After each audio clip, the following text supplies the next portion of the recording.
設営完了。ちょっと近いな。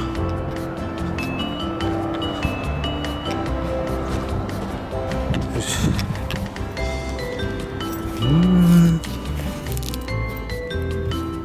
あれ。よ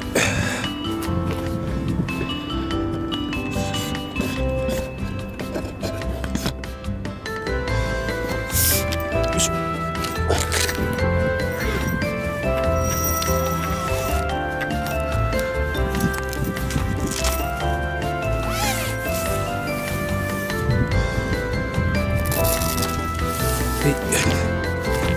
中に入ってみましょう。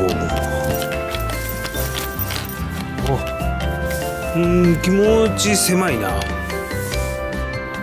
くわかんない。じゃあ煙突ポート。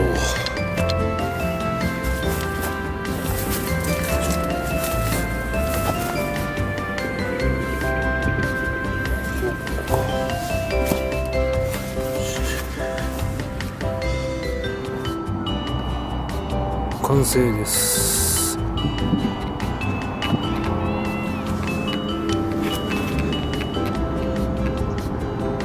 ショーズの巻きストに煙突は快速旅団の入れ子式でつなげてみました。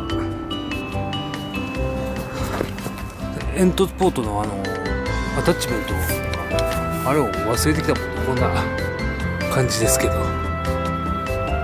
ちょっとやっぱり狭いな。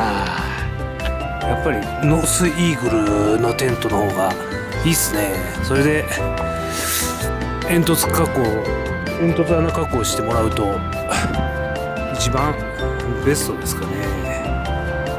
まあこんな感じでちょっと締めてみようか。ちょっとあれ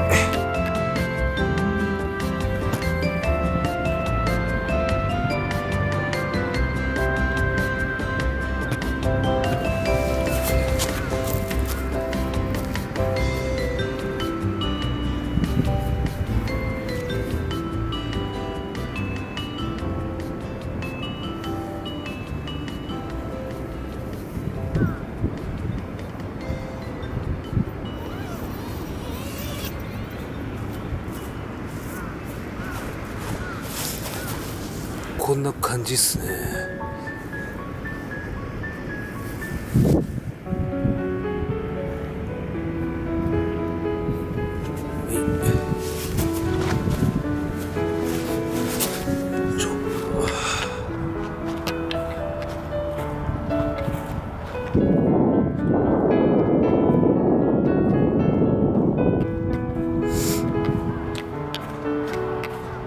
思ったよりワンポールテント設営簡単だね。